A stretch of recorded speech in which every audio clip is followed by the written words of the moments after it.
I do say that most of the cryptid encounters that I have ever heard about seem to involve the woods, or driving, or being at least somewhere pretty far away from your own house. And I guess that is because most of these creatures live in places like the woods and hidden in caves to keep away from people. That is why they are such a mystery. My story is a bit different, because when I saw a cryptid, and I have no idea what exactly it was, it stood outside my very front door. Backtracking just a little, I live in a pretty rural area where you have to drive to your neighbor. It's not like I'm in an apartment block in New York or anything. We're surrounded by agriculture and farmland, so pretty huge fields and lots of trees. Plenty of places for something like my visitor to love without ever being seen. The kids had stayed really late in school for various practice, and my husband had driven into town to pick them up. He was going to take them out, so I had the place to myself for a bit. At the time, I was in the kitchen making lunch when I heard a sound outside. It sounded like a banging up against the front house.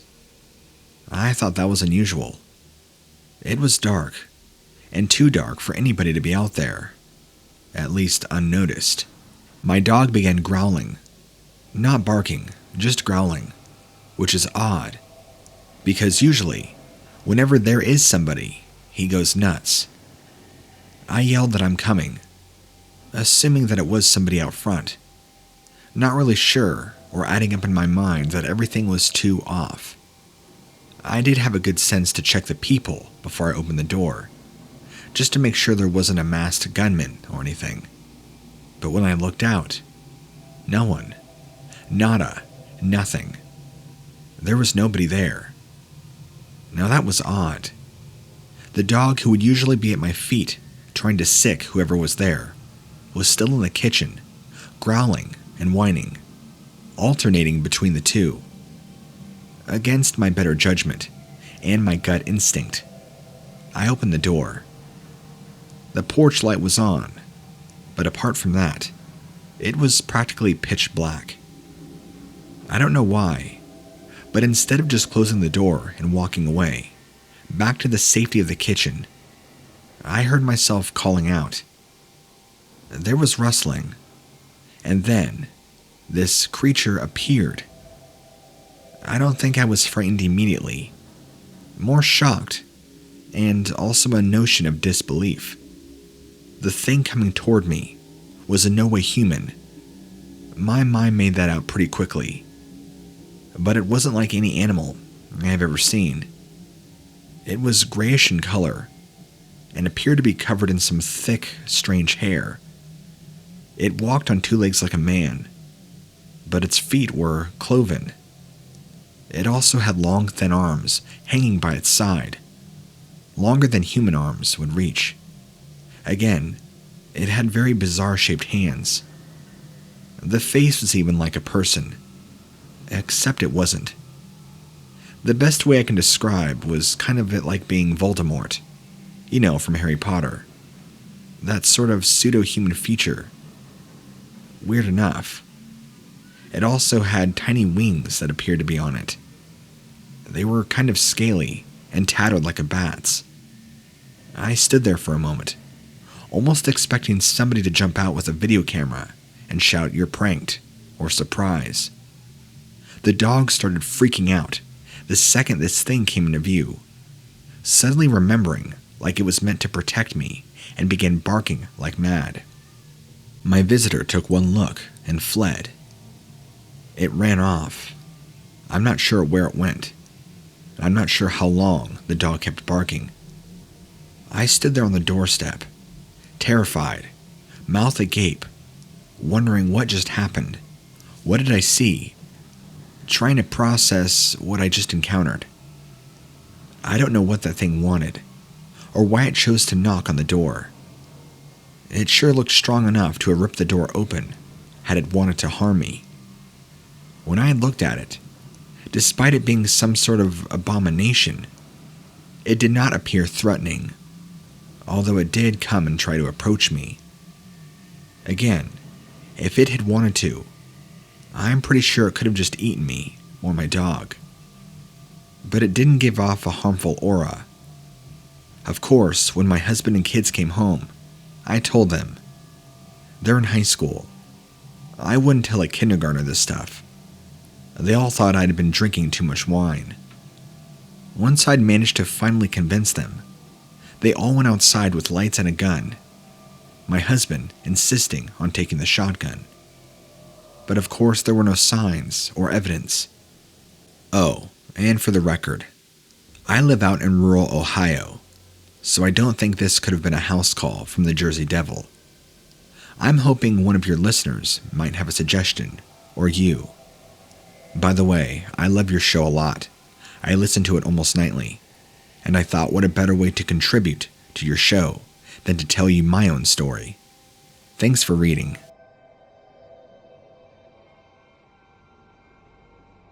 I run a pet walking service, and most of the time, especially when I have more than just a couple, I take them to the doggy park, or just somewhere where I can easily keep them on the leash, and I remain in control.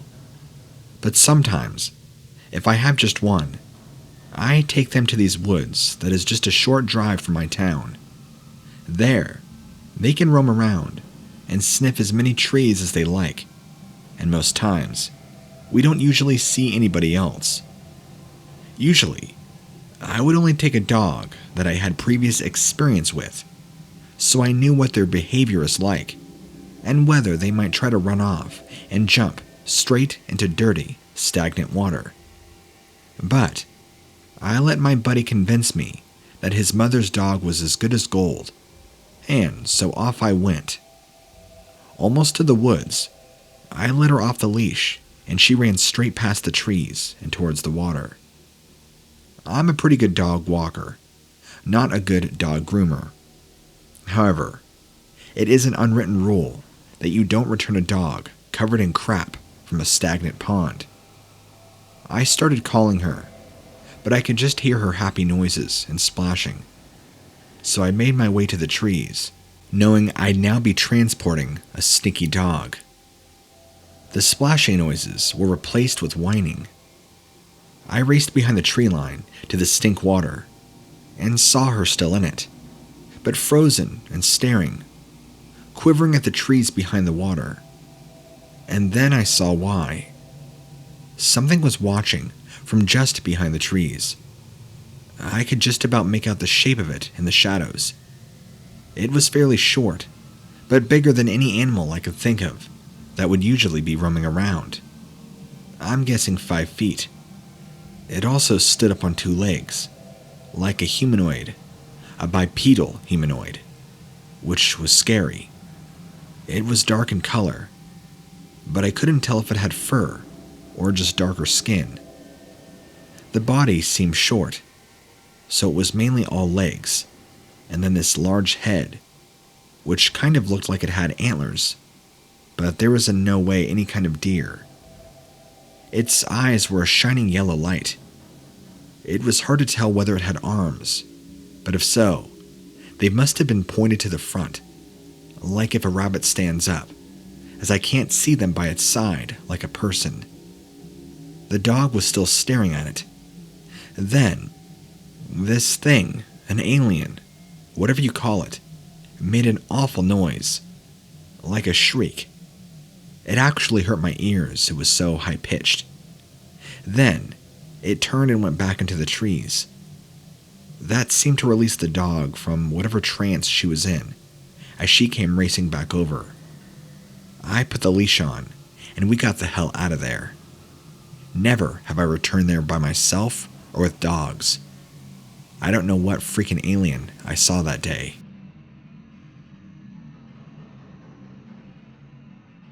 One night, I was out with some buddies, and we were just driving around. When you live in a small town, there isn't much to do other than hang out with each other, visit coffee shops, and goof off. It was too cold to just hang out in one of the parking lots, or even outside 7-Eleven. So we hopped in the car, cranked on some music, and off we went. We just liked driving around. We didn't have much of a plan where to actually go. And of course, before long, we needed gas. There had been this rumor going around about a road towards the edge of town, where sometimes, supposedly, if you caught it just right, you could see the Hollow Man.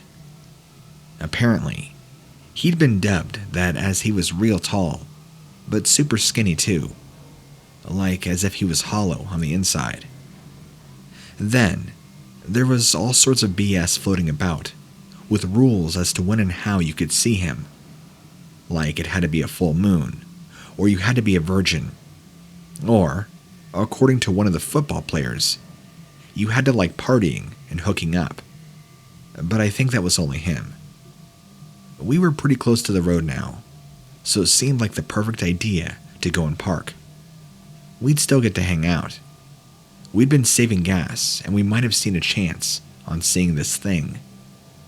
There were 4 of us in the car at the time, all us guys, and none of us remotely believed for one moment that there really was somebody who appeared in the road.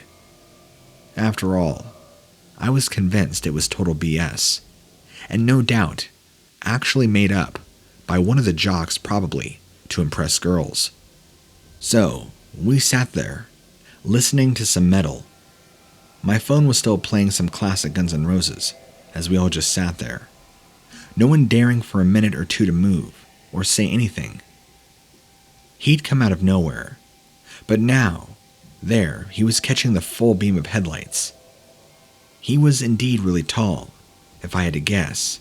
He was also not just skinny, but skeletal in nature, like he was literally just made of bones with skin stretched over it. His arm and legs were like sticks, nearly bones, and he was very pale and gray, and nearly white. His head was tiny, large empty eyes, and a small tiny mouth. I was in the back seat, as my buddy was driving. He suddenly tried to whip his phone and snap a picture.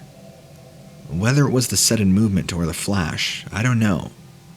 But he, or it, whatever it was, ran back into the trees from where he must have come from. We all just sat there, and Ryan did happen to snap a photo, but of course, due to the motion and the lighting, it was blurry. So, we all knew what we saw as the Hollow Man. Well, after doing a little bit of research on Google, turns out that the descriptions of what we saw actually point us to the crawler, meaning that this thing was either the rake or a crawler, which I guess have been reported all throughout America. Pretty eerie to know that we saw something that many don't believe exist, while many others report seeing in their home states too. That's my encounter story.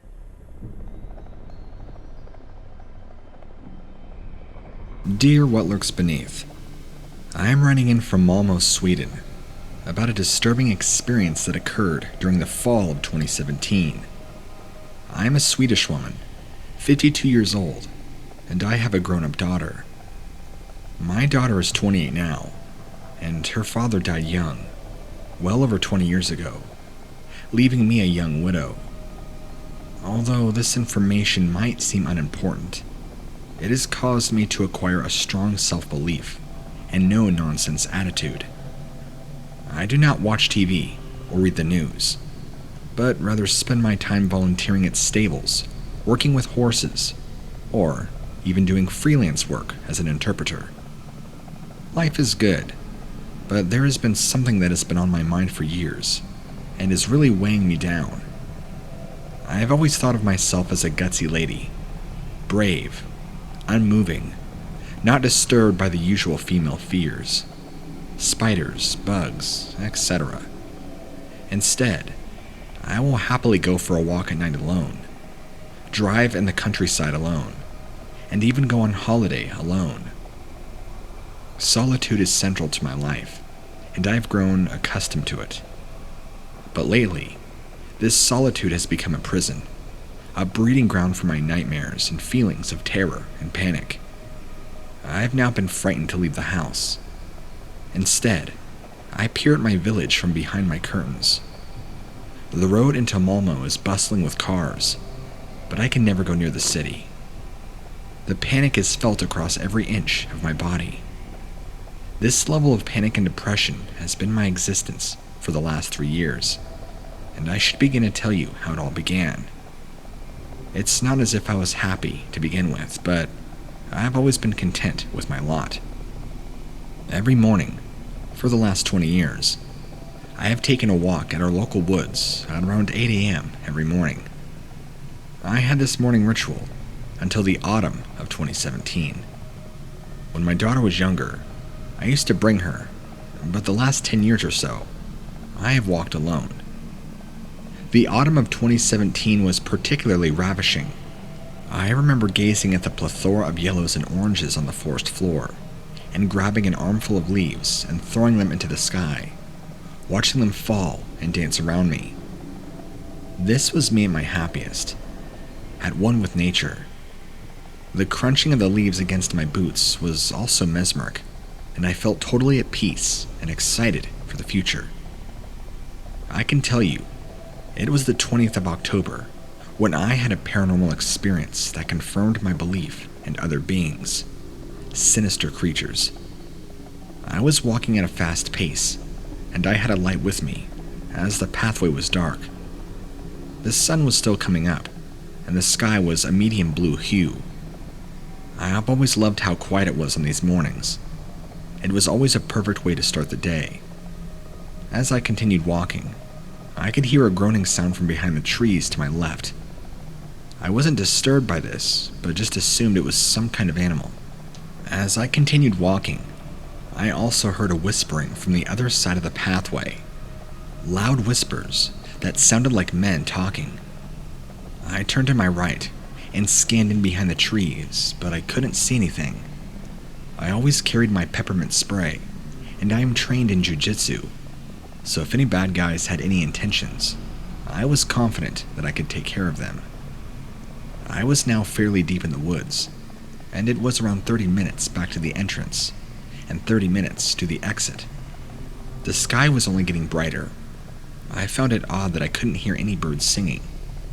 Usually, the forest was abuzz with all types of bird song, and I would try and remember the rhythm and calls and research it after my walk in a book that I had at home. I loved interpreting the signs of nature too. I would arrive home and tell my daughter what the weather was going to be like next week, judged on the direction of how the wind was blowing or the color of the foliage. She would just roll her eyes and call me a tree hugger. And well, she was right. I never felt more like myself when I was walking in that forest, immersed in Mother Earth's glory. But this morning, there were no birds singing. The only sound was my feet against the wet leaves, and the swoosh of my rain jacket as I power walked deeper and deeper into the woods. I was going at a fast pace now, but all of a sudden, out of nowhere, my foot tripped, and I ended up face down on the wet forest floor. I also banged my head and rubbed it. My eyes felt a little off as I opened them, and I was dizzy. I really banged my head bad. My eyes were only seeing the floor, but with little white dots dancing around, as if I was under disco headlights. I had lived enough to know that this was a sign of a concussion. I scrambled my eggs down in my pockets and tried to retrieve my phone. Feeling it, I knew I had to ring the emergency services. There was no chance anyone else would be walking this early in the morning. The next thing I remember, I was feeling a bite at my leg. I screamed in agony and tried to kick whatever it was. Likely a fox, I thought. But no, it was something terrible. I was being carried from the pathway into the trees and foliage. I opened my eyes, but they were now only black. Something was clawing at my legs, too, causing me to wince in pain. I could also feel a pain in my lower stomach. It reminded me of the pains of childbirth. Had I been stabbed? The next thing that happened, I was thrown down in some kind of muddy puddle. I was too afraid to open my eyes, as I had no idea what had carried me in, and I knew I was in no fit state to fight back. As I opened my eyes, I realized I could see now. I scanned around, and my stomach seemed to fall into oblivion as I took in what I was seeing.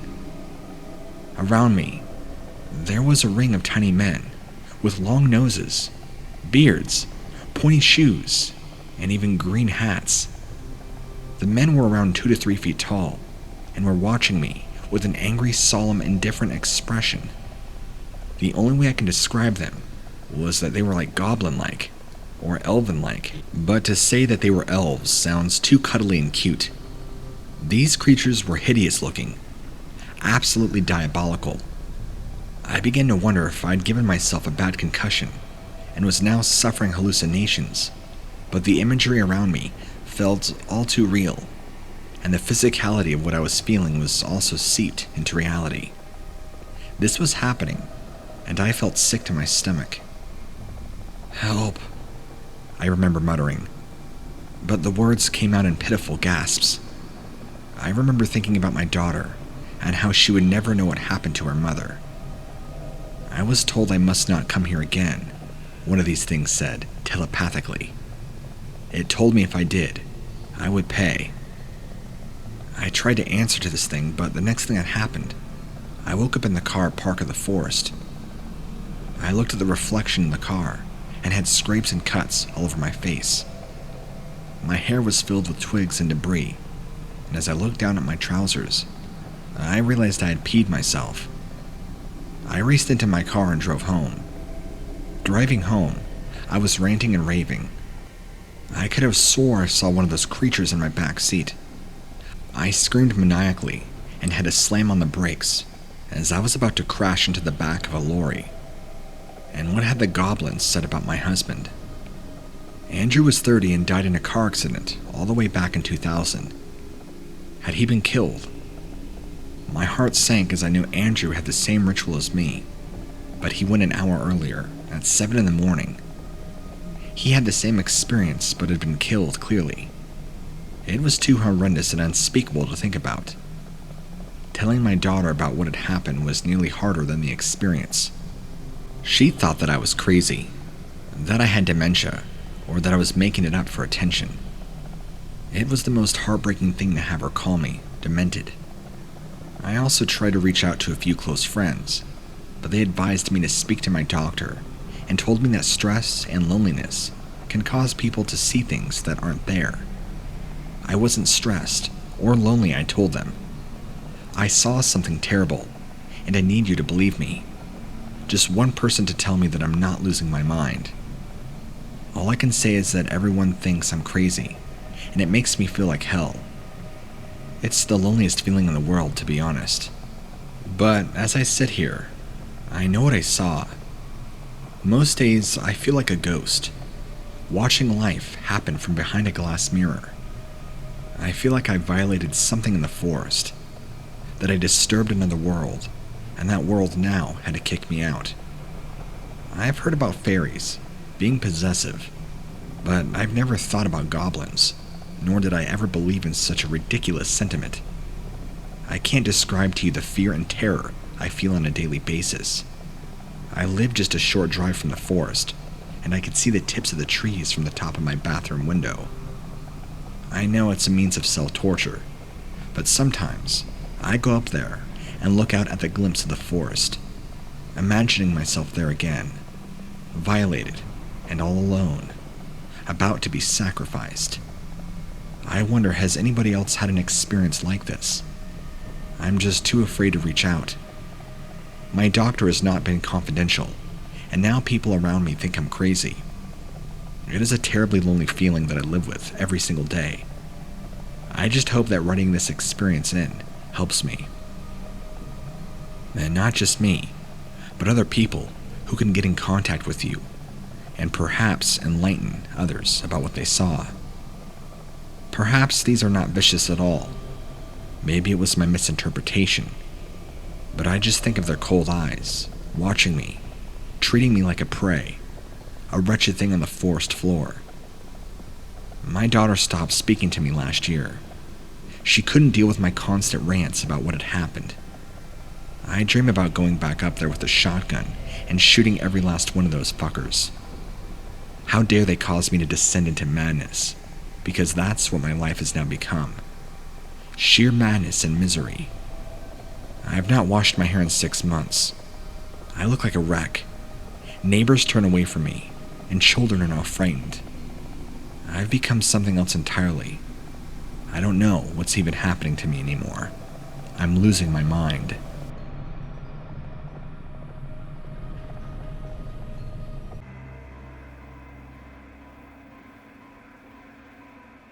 Back when I was 12 years old and in 7th grade, I was getting ready to go to my county's autumn festival with my friend, we'll call him Ethan, and his brother, who was a couple of years younger than us. Let's call him Danny. We were allowed to go by ourselves, so as long as we promised to return Ethan and Danny's house by 9 p.m. This was a pretty big deal, as their parents were considerably strict, to the point where they weren't even allowed to sleep with their friends when they spent the night, and their friends weren't allowed to sleep over on Saturday nights, unless they brought nice attire to wear to church the following morning. Since it was a Friday night, our plan was to hang out at the carnival and then have a sleepover at their house. It would be the first time our county would be hosting such a large-scale event. Well, large scale for where we lived, anyway. And practically everybody from school would be there. We were pretty excited and did not want to miss out. We were practically on our bikes as soon as school got out, grabbing things like snacks and money beforehand we went out. It took us about 40 minutes to get there, and by the time we arrived, the place was already considerably crowded. Even though the festival itself wasn't particularly special, I vividly remember everything I did there, and honestly, it's probably because my memory from that day was sharpened, as whole due to the experience later on in the night. Anyway, given the crowd, activities to do, and the rides to go on, it wasn't surprising that we eventually lost track of the time. We chained up our bikes and made our way into the festival. We had bought our tickets and decided to go on the rides first, as to not lose track of any candy or prizes we might have won. Danny had a fear of heights, so while I do feel bad for forcing him onto those rides in retrospect, it was funny at the time just to see his reactions to things such as Ferris wheels or the drop tower. He was a champ though, and kept up with us all through the night. We played typical carnival games like balloon pops, ring toss, hoops, and so forth. We won a lot of stuff that was basically just cheap, and eventually stopped to get something to eat. We found a hot dog stand and grabbed some popcorn while we were at it. We played some more games and explored a bit more before Ethan decided to check his phone and realized it was nearly 20 minutes until 9. We went back and forth in debating whether or not to call his parents and let them know we'd be late. But both he and Danny were scared that their parents would be mad if they found out that we hadn't been keeping track of time. We knew there was no way we could make it back in time if we went back the way we came. So, we ended up agreeing to take the shortcut through the bike path in the woods. We'd avoided going that way in the first place out of our own superstition. Like with any small town, myths of things like murderers and monsters came about from school kids, and most common and believed one being that of a crazy old man who lived in a small cabin, kidnapped people, especially children.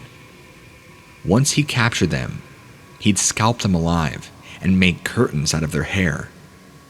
Everybody liked to act like they didn't believe in it, but it was enough to deter us from the forest under regular circumstances. Looking back, I'm pretty sure it was made up by somebody's parents or sibling, so they wouldn't have to worry about the children responsible for sneaking off into the forest. Regardless, Danny and Ethan were certain they had a 100% chance of being murdered by their parents, rather than a hypothetical lunatic in the woods. So, it was a pretty easy decision. We only had the light of the night sky and Ethan's flip phone to guide us. We were supposed to bring flashlights, but it was only then that we'd realized that we had simply forgotten them on the kitchen table. As quietly as we could, we made our way into the woods, and I was even yelled at for having a bit of a squeaky bike, as if it was something I could just fix right then and there. After a couple of minutes of going down the path and nothing happening though, we eventually started easing up a bit, even going as far as to tease each other and laugh about the alleged psychopath murderer that dwelled on the grounds. It stopped being funny as soon as we heard the cracking of sticks lightly echoing in the distance. We stopped in our tracks, breathing heavily, and I urgently whispered to Ethan to put his phone away. He did, and we continued to listen for anything new. Nothing happened, so we slowly continued to make our way through. I couldn't help but wince as my bike squeaked and squealed as it rolled forward. Eventually, Danny pointed the silhouette of something a few yards ahead. I looked towards it and made out the figure of a very large and muscular man with a nearly cartoonish proportions. However, there was something weird about his head. It took me a few moments to figure it out, but I realized it looked to be that of a dog's. Before I could even piece together what things might have been, it turned its head to us, revealing a warm, glowing red eyes. I think we were all too shocked and scared to scream. It continued to look at us, but it didn't move. Ethan started slowly moving closer to this creature, and I urged him to leave it alone. But he was absolutely fascinated. The creature spun around, back into the other direction, and seemed to walk off. Ethan began to speed up after it. Danny and I pleaded for him to stop, but before we knew it, Ethan was merely feet away from the thing. It whipped its body back around, letting out what I can only describe as a lion's roar from hell. He screamed and began to run down the path, and it chased after him full force. I can more easily make it out now. It was completely covered in thick black fur, pitch black fur to be exact, and it had long claws that seemed to be about a foot in length.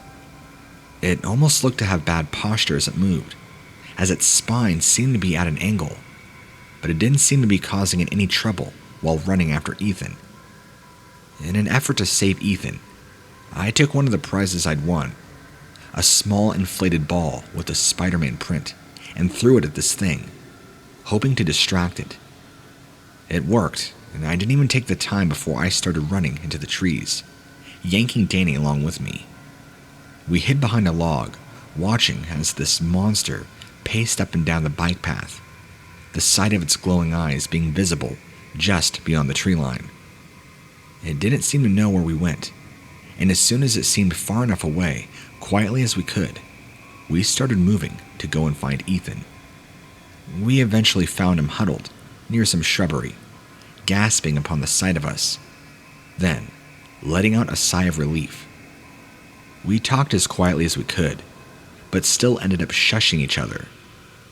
Eventually, we decided to move and slowly walked through the rest of the forest. I remember thinking about how I'd rather have stumbled across the crazy serial murderer instead. We immediately picked up our pace as soon as our neighborhood came into sight, and began to full-on sprint as we made our way past the trees. We urgently knocked on Danny and Ethan's house's door, and their mom opened up, angry as we were 20 minutes past our curfew, and that she'd called Ethan to no avail. We all tried to explain at once what had happened, but their mom was just confused. Eventually, Ethan explained and claimed there was no cell service in the woods, which was why he didn't receive her call. I didn't say it aloud, but I was grateful for that, as I knew the sound of the phone going off would alert of this creature's thing to Ethan's hiding spot, and who knows what could have happened to him if that were the case. Still, their mother didn't take him seriously, or us. She grumbled about she had too long of work today and that she was too tired and went to bed. Once Danny and Ethan's dad came home, they told him about what had happened, figuring there was something he could do, and that since he was a cop. Not unlike their mother. He didn't seem to believe us, but he said he'd check it out in the morning, and joined his wife in bed. We just decided to try and forget about it, and watched a movie instead. Since his parents were so strict, we couldn't even view anything PG-13, as Ethan and I were still only 12. I found it almost morbidly funny, because I knew what we had experienced was far, far scarier than any R-rated horror movie. I was picked up early the following morning, but what I heard from Ethan in school on Monday was that when he and his dad visited the woods, they found all of our bikes absolutely destroyed and mangled, along with all the prizes from the carnival that we dropped while running away. His dad reported it to the other officers at the station, but our story was just treated as another tale to keep kids out of the woods. A lot of my classmates asked me about it, but instead of enjoying retelling it over and over again, I found that I didn't really want to talk about it. It stuck around though, and I was asked about it all the way up until I moved in my sophomore year of high school. By that point, I said the story was a joke or a prank to scare people, just like the psycho murderer tale. It did hurt my reputation, but I knew I was going to be leaving soon by then, so there wasn't much to lose. On top of that, it helped me get a sort of revenge on Ethan. During our freshman year, we had a falling out when he knowingly asked out the girl I liked. They ended up dating after that, and from then on, I used practically any opportunity I could just to smear his image, even if it meant taking myself down along with him. Of course, I think it's stupid now, and that I was far too dramatic and sensitive over the whole ordeal. The only reason I added this information is because Ethan recently popped up on my People You May Know while I was on Facebook. There's a theory that the algorithm makes it so that those who are consistently looking up at your profile pop up. So if that's the case, I'm curious about what made him want to do that after a full decade of us not speaking. He still seems to live in my hometown, and his profile is full of posts warning about demons and Judgment Day coming. I can't help but wonder if he saw the thing again. I guess I'll never know.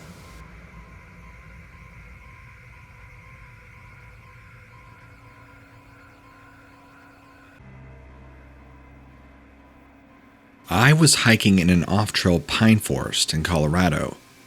I was truly off-trail. There were no previously beaten paths for me to tramp down. So, you can imagine my surprise when a stone came sailing out of the air and smacked into the nearby tree right next to me. I called out to whoever was throwing the stones, and there were people in line of fire. Not more than a few moments later, another rock, the size of my fist, came whizzing right by my face. Maybe they were hard of hearing, or they just couldn't hear me, or so I thought. Somebody with a really good arm on them could throw further than they could hear. I yelled as loud as possible and screamed, "Stop throwing rocks." Then came another one. Only this one hurt me on the upper thigh. I danced and cussed. I waited for another rock to come flying. I got a pretty good idea of what part of the opposite hillside these rocks were coming from. I had binoculars on me and began to sweep the area to see who could have been throwing them. If I had been panning any faster, I probably would have missed because the colors blended in with the woodland so seamlessly. Since I was looking at it through binoculars, I almost thought it was somebody in a Halloween costume. But there was something about the way the drool was running from the chin that convinced me that what I was seeing was indeed real. Take your average man that's built like a brute, add a lot of hair and fur covering, but all the extremities, such as hands and feet, give it the mouth full of teeth in such bad disarray, and make it look like an angry, angry dog. That's the best way I can describe what I was seeing. At first, The word Bigfoot crossed my mind. But last I checked, Bigfoots don't look like giant dogs on two legs. I wasn't really sure what to think. In my heightened state, I felt like whatever this was, it was looking straight into my eyes. Without breaking its glare, it stooped down, picked up another large rock, and threw it with nearly calculated precision. If it could aim like that from a distance, I didn't want to find out how good its arm was up close. I fled, and I made sure I had everything when I left that forest. It did not follow me, thankfully, which led me to believe that I had incited some sort of bizarre territorial behavior. Maybe I was nearing a den or something. Either way, it was bad news, and I clearly wasn't welcome. So, I've never gone back. As far as what exactly I dealt with that day, well, I'm not quite sure. Maybe you can figure it out for me.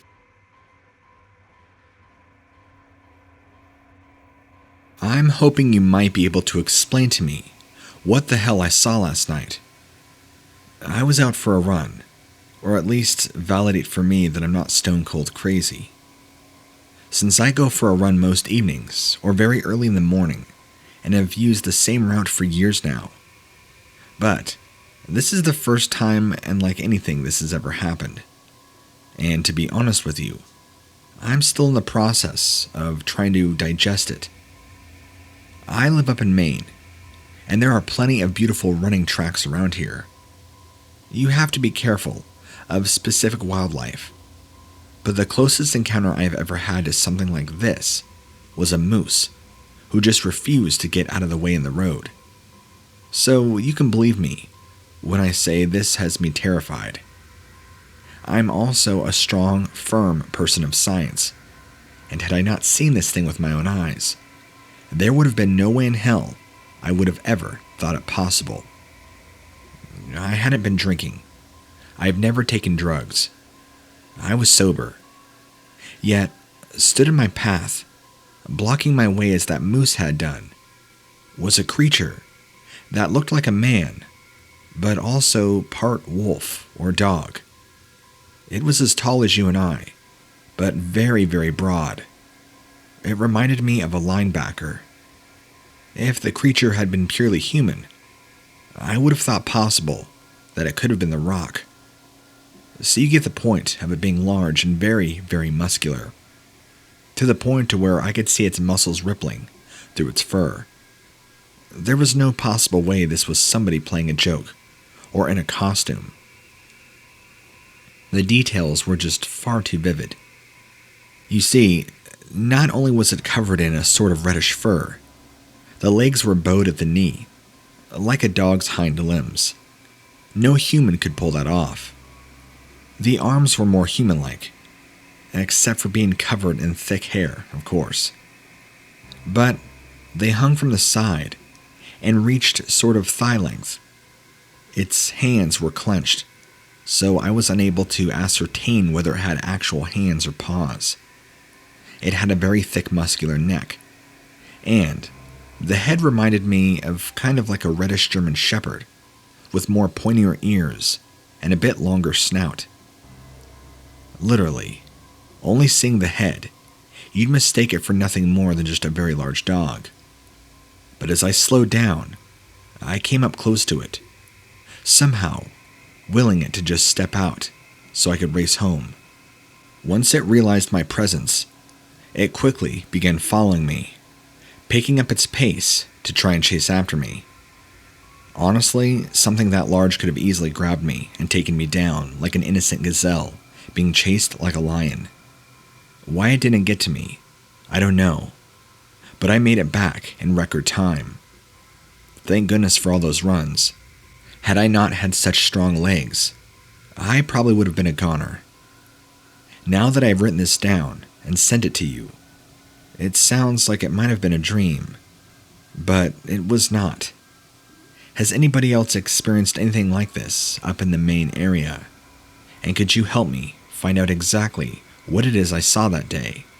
Whatever animal this could have been.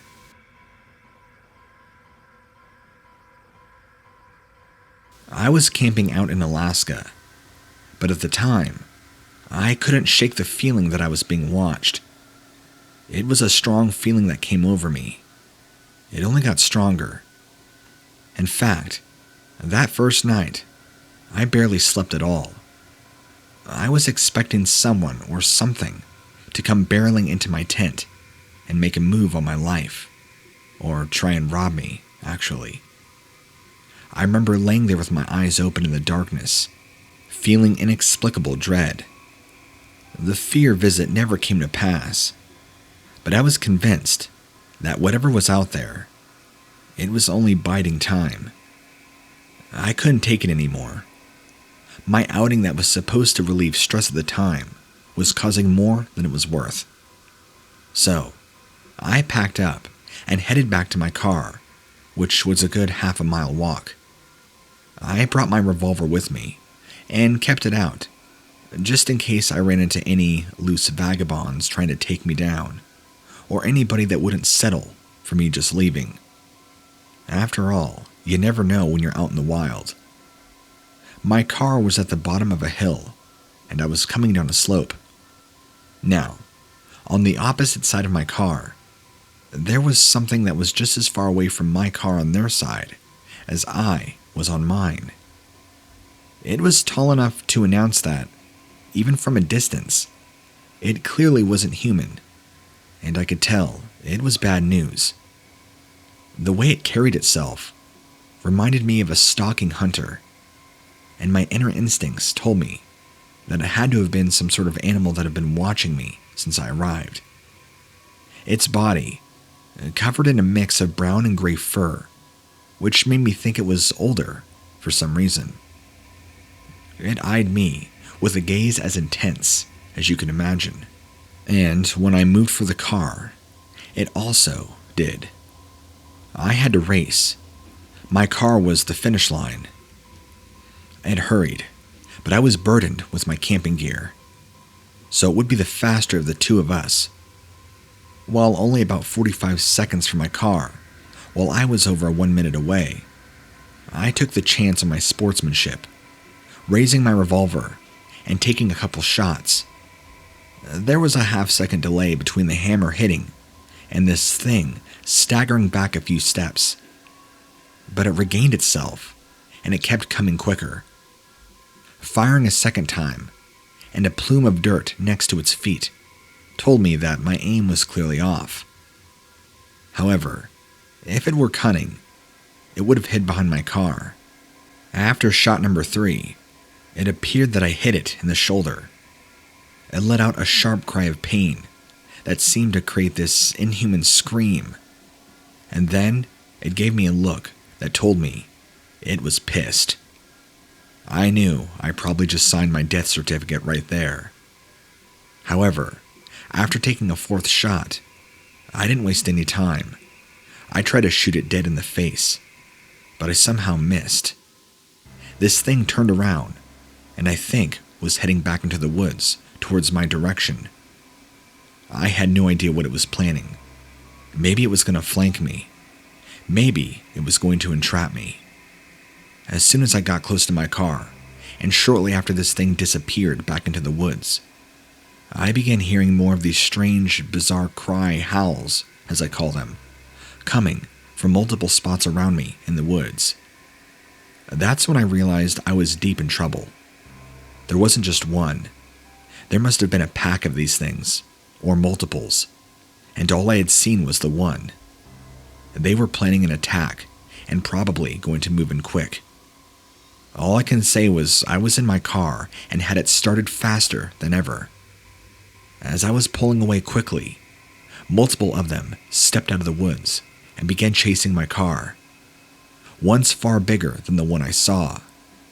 It was a terrifying experience, but they let me go. Even though they seemed like they possessed the power to chase down my car, rip open the door, and tear me limb from limb, I was somehow spared, and I'm lucky enough to be able to be writing it to you. That's my story out in the Alaskan wilderness. What I encountered that day will never be forgotten.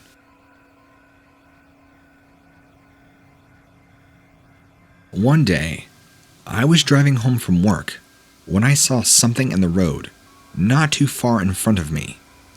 Since I have to commute on some backcountry roads, it isn't unusual to come across an animal who thinks they have the right to just sit there, whilst I either attempt to maneuver around or sit, honking my horn. I've seen it all. Peasants, foxes, deer, even a badger one time. Whatever this thing was pretty big, and I could tell it was going to need to move, as I wouldn't be able to drive past it without getting myself stuck. I am also an avid animal lover, so there's no way I would just run it over. As I was approaching it, it showed zero interest in moving. At this point, though, I still can't make out what sort of creature it is, and I could see from the angle that it is facing the other way. I remember thinking that if for some reason it couldn't hear very well, then it might have not sensed I was coming. I put my hand on the horn and beeped a good 4 or 5 times. Usually, if it's a deer, it'll freak out and scare it off. However, I have never seen a reaction like this. It stood up, fully on 2 legs, and turned to face me. It was terrifying. Only it wasn't a person. It appeared to be a large, when I say large, I mean very large, hairy dog. Was it a person? No. Could it have been somebody celebrating Halloween early? No. It was far too large. But it was very thin, covered in very dark short hair, reminding me somewhat of a Doberman pinscher in the head. I was in so much shock, I didn't even put my foot on the brake. If I hadn't suddenly moved, I would have knocked it over. Some sort of survival instinct must have struck it, as though just before I was about to hit it with my car, it clearly vanished. I don't mean disappeared into thin air. I meant it turned and ran off into the thicket so quickly, I barely had time to even notice it. If I would have blinked, I don't even think I would have seen it. I just drove home after that, in shock the entire way. Now, I look out for it every time I go that way, but I've never seen it again. I've told a few friends and even a coworker that I believe I saw an undiscovered species of dog.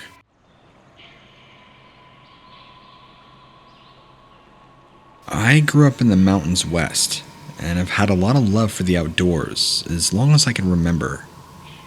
Something about the practically limitless opportunities to explore and discover new things, to stumble upon something that few people have ever seen before, absolutely fascinated me in every way.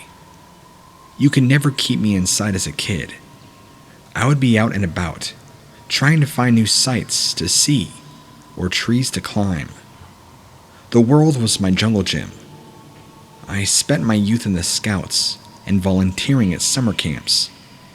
Let's just say I didn't shock anybody when I ended up becoming a park ranger after I graduated from college. My first job was in a park that was somewhat small and didn't have many staff on top of its piss-poor management already, and I found myself taking on all sorts of jobs throughout my time there. My tasks had their ups and downs, but none of them ever compared to the experience I had while patrolling a section of the reserve's forestry. Now, this is going to sound a bit dramatic, and perhaps it is, but that week was a turning point in how I approached my life in general. Up until then, I had an upbeat, optimistic guy, always trying to see the best in others. I had a very strong love for people, animals, and the planet we resided on. I mean, I still do to a degree, but I definitely approached my sentiment a far more naive manner in the past. While I was patrolling the forest that first day, the smell of smoke breezed past my nose. I turned my head into the direction it was in, continuously catching whiffs as I followed where it was coming from. There, I found a small fire pit made up of boulders probably no more than 3 feet in diameter. The fire inside seemed as if it had been out for some time, so I knew the chances of me catching the person who built it were slim, which was a bit frustrating. Visitors were absolutely not allowed to start fires, except in designated areas during certain times of the year, and for very good reason. In the past, I had caught teenagers with all sorts of things, but few items ever presented a legitimate danger to the park. So, of course, the one time I stumbled upon something that I did, I had no indication of who was responsible. Not knowing what else to do, I dismantled the fire pit in hopes to discourage its creator from making one again, should they ever pass through the area once more. The rest of the day was pretty boring, if I was being honest. I always took the time to appreciate the nature around me, but that didn't mean it was particularly exciting.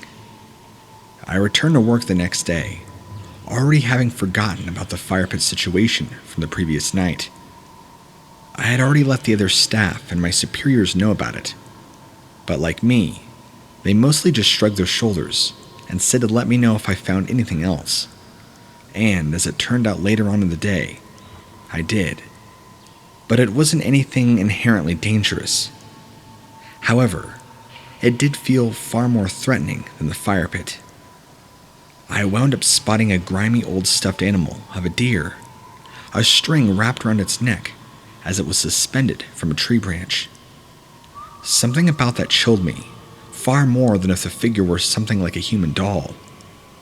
I guess if that were the case, it would feel too obvious, like somebody was trying too hard to spook people. Why would somebody choose a toy deer out of all things to suspend from a tree was beyond me at the time.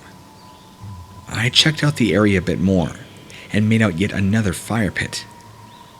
I wasn't too far away from the area where I had found the one from the previous day, so I was certain I would have stumbled upon it already. I began to wonder if the perpetrator returned after I left the site and reconstructed their fire pit. I took a deep breath and rolled my eyes, talking into my walkie-talkie about the second pit I found, and then went over to deconstruct it. Just to be sure I wasn't going insane, I left the site and didn't return until later in the evening. Nothing was there. Satisfied with my work, I went home for the day. I had the next day off, but requested my coworkers to keep me in the loop about whether or not they'd seen any new fire pits emerge. I didn't get any news. I was patrolling a different area of the park day after day, and of course, once more, stumbled upon a fire pit.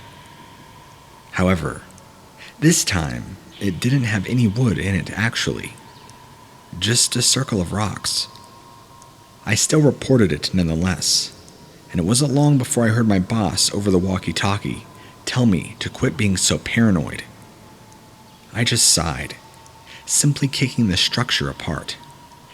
I despised this game of cat and mouse that I was playing. When I went on my lunch break, I decided to head back to one of the buildings and get some snacks out of the vending machines.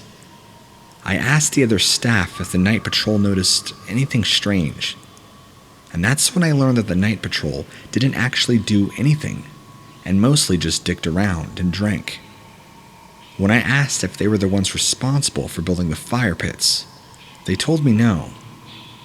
I also brought up the hanged stuffed deer, which was met with a few laughs.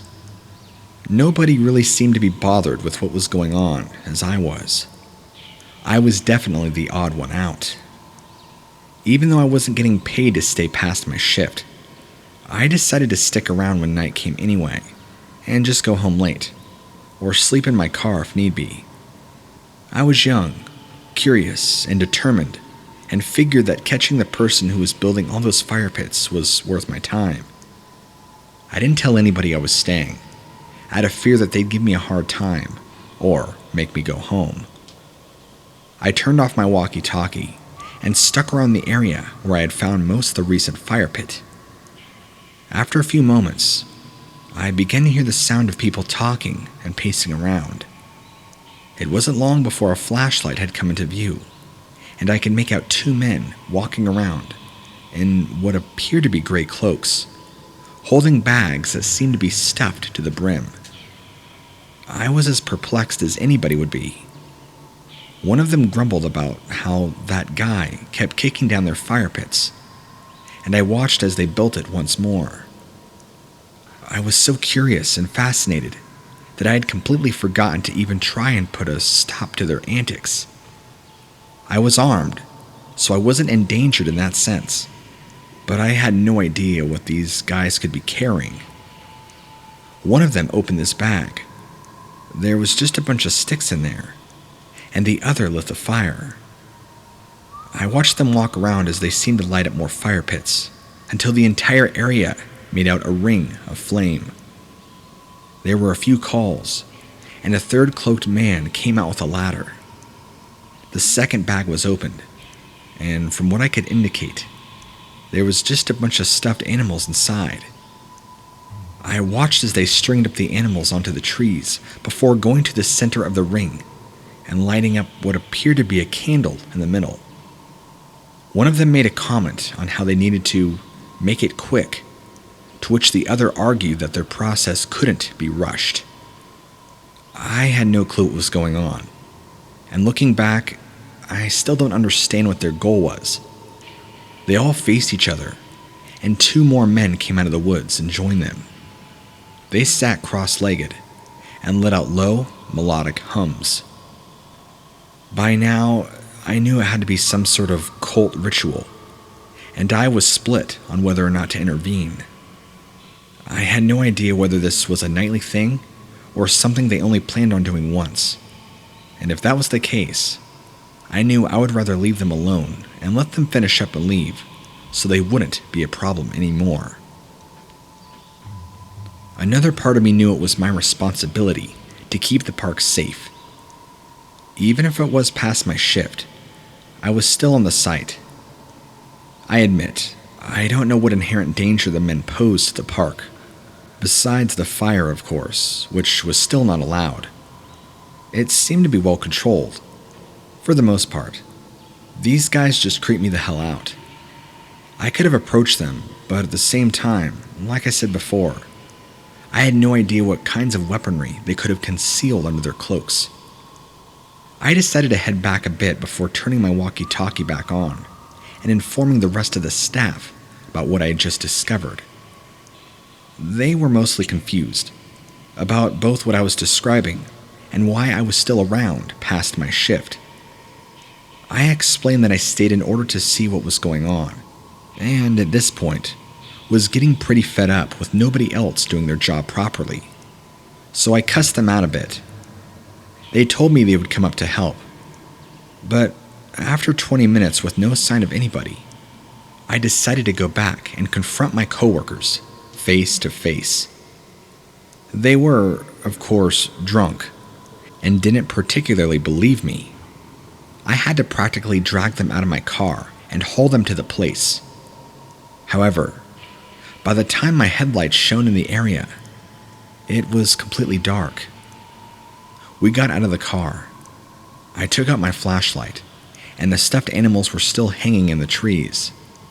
The fire pits, while no longer burning, emitted smoke. The sight seemed to make my coworkers sober up, and we investigated the area a bit more. When we couldn't find the men, we sent out people to look for them. We came across several corpses of animals, such as deer, raccoons, and coyotes, all with rope tied around their neck. We cut it off before leaving the animals to rest and dismantled the site of the ritual. There wasn't much else we could do, and the search ultimately turned up nothing, and the fire pits stopped being built altogether. No more stuffed animals were discovered hanging from trees either. Like I said, this event shifted my entire mindset. While I still loved the outdoors, exploring it and discovering the things it offered, it was also a great venue to conceal darker parts of the world. I suppose I just tread the world more carefully now, and I've become a bit pessimistic in regards to my career. It has been a long time since I have worked at that park, and granted, I have stumbled across plenty of close calls in the wild since. Confrontations with grizzlies, for example. Still, none of them ever shook me like that event. And to this day, I still feel a bit creeped out when I came across a neat pile of rocks.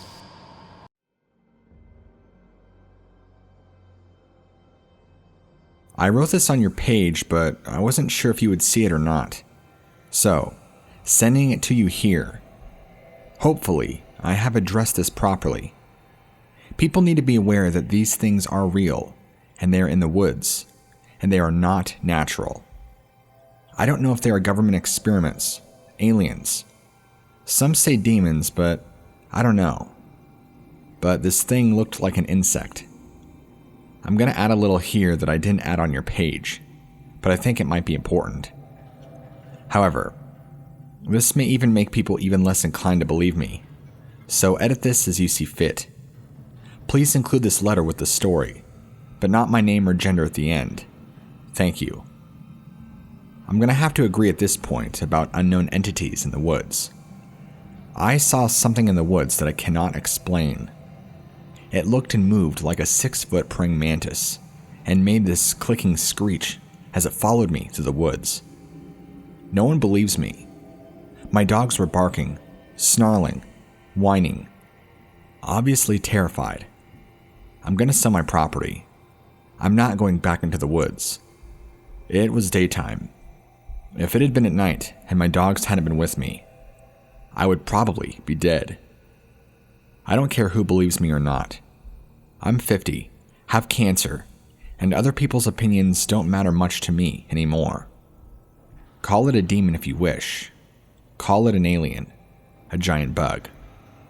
All I know is that it was big, fast, loud, and it was not afraid of me. It was definitely stalking me. My chest hurts just writing this down. I didn't see it or hear it after I got in my truck. I just sat there paralyzed. I couldn't move. I see it almost every night in my dreams. I always go back looking for it, like it's calling me to it, beckoning me closer. Sometimes I stumble on it, and it's consuming a fresh killed deer or a hunter. Sometimes it is waiting for me and lashes out with its stiletto-laden arms, piercing my body before I even have a chance to defend myself, before I even have a chance to scream. And each time I see it, how do I know what it is? It looks exactly like a praying mantis.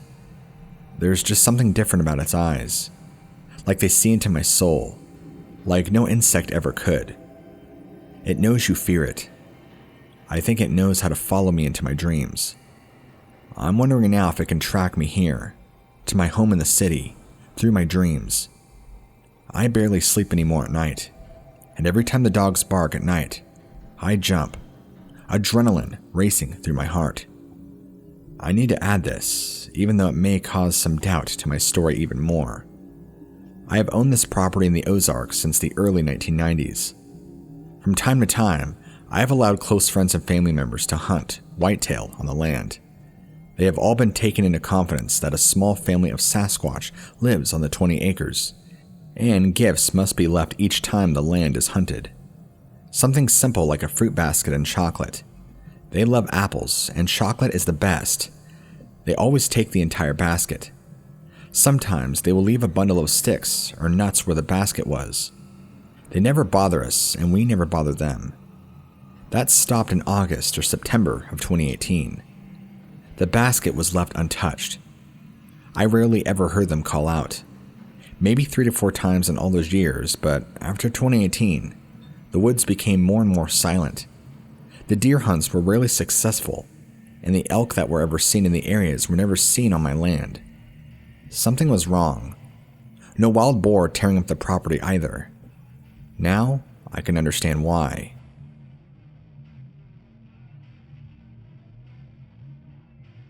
I'm sure you've gotten your fair share of crazy stories. In fact, I'm sure you probably get a lot of stories that kind of come off as crazy. And I hope that mine can be taken seriously, because I can't refute what has been happening to me. My name is Daniel, and I love exploring the woods and venturing around, especially here in the swamps of northern Florida. And I know this might seem crazy, but I feel like lately, when I've been going out, I feel like I've been stalked by something, if that even makes any sense.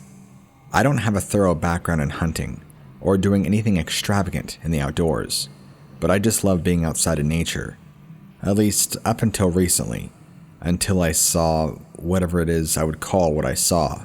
I know a lot of people would even call Bigfoot far-fetched, but what I saw just isn't even in the realm of reality close to that. What I saw was some sort of giant looking like insect thing. Maybe it was an alien. I don't know. The swamps are already a pretty desolate and creepy place. It's the bogs where you'd expect to find monsters and any other sort of dangerous animals. But I never would have expected to see what I saw that one night. I've been venturing off in the swamps for years now, ever since I've really learned that I really enjoy it. There's just something about the hot mugginess of it all that I guess I just kind of am addicted to. And being up here in northern Florida, you encounter all sorts of stuff, like huge insects, snakes, and even alligators. But it's pretty easy to keep your distance from those things, even more considering you can generally see those things off in the distance. And rarely do I ever feel like I've gotten ambushed or gotten too close to where I would be potentially ambushed. But ever since quarantine has happened, I've been letting myself kind of get lost in the swamps, to not just escape, but escape reality, escape the world that we live in, to find myself in a place of so much beauty. And like I said before, I've never seen or ran into a Bigfoot ever, and I don't know if I believe in them. But what I ran into is something far more scarier, in my opinion. It all started when I began hearing this weird clicking noise. Sometimes it would appear as if it was directly behind me. Then other times, it would sound like it was all around me, top to bottom, 360 degrees, like some sort of swarm of insects that I couldn't swat away. It was very bizarre. The noise would just kind of come and go, and sometimes would change in volume and even pitch. Over time, it began to make me more and more uncomfortable. I soon realized I wasn't just hallucinating or having some sort of vision. I was experiencing a noise that was surrounding me that I couldn't identify. I couldn't pinpoint it to any specific animal until just a ways from me, directly in front of me, I saw these yellow eyes, is what I would call them. They were large. They didn't look like they were coming from an animal. The eyes were very close together, large, bulbous looking, and they kind of emanated a bright yellow glow. And that's when I was able to see the silhouette of what they were attached to. The head looked very much like a large insect head. Look, I know this sounds crazy, and I don't know if you'll believe me or not, but I'm telling you, this is what I saw. This head was maybe 30 to 40 feet away from me, and it looked larger than I was. My first instinct was I was either hallucinating or this was somebody in an elaborate insect costume or something. But as I looked at it, and as it looked into me, the clicking sound grew louder and louder, and I felt imminent danger, like if I stayed there any longer, I was going to die. Whatever this was, it was standing in the bog and the brush, and I couldn't see its body, but I could definitely see its head, and make out that it was something I'd never seen before, something I never even heard anybody talk about. Was this a Bigfoot? I don't think so. Last I checked, Bigfoots don't resemble an insect in any way, or at least so I think. After feeling like if I stuck around any longer, I would perish, I fled in fear, and I eventually made it back home. But the problem was I couldn't tell anybody what had happened. Even to those I knew who had had experiences out in the swamps and the woods with their own personal Bigfoot encounters, they would never believe anything like I just explained to you. This was something far different, and I don't even know what kind of animal you would classify it as. Whatever it is had large glowing yellow eyes and looked very insect-like, and was larger than me. Pretty sure that most would classify that as an alien or something. I don't know. This is all new to me because I never even believed in that stuff to begin with. And then I encountered this. For the record, this just happened a few weeks ago. I figured the best way to process what I had seen and what I encountered would be to sit down and write it out. Although, I'll admit, I struggled for a long time on who do I even give it to? Who's gonna read this and think I'm not crazy? So I'm kinda just doing this out of desperation, and I'm sending it to you and a few others in hopes that you won't call me crazy, and that maybe you can give me some information on what it is that I encountered exactly, or what I saw. Let me just say that I've been out in the swamps many times before, and I have never had this sort of experience, if you want to call it that. Look, I get that there are animals that we haven't yet discovered, and that whole unknown species thing going on that a lot of biologists like to throw around, but this just felt too ominous. I don't feel like this was an undiscovered animal. I felt like, I don't know. I'm sorry I'm tripping over my words here, even writing this down. I'm shaking just reliving this event. Just thinking about it and bringing me back to those moments, it's still really hard for me to relive. Because, like I said earlier, it's so out of the realm of my reality, or most people's reality, I would say. Again, I have never heard of anything like this, nor have I ever heard anybody that I know of who's any sort of experienced outdoorsman or hunter talk anything about this. I don't expect you to have any answers, or to really give me any closure to what I saw, but any information you could possibly give me would be much appreciated.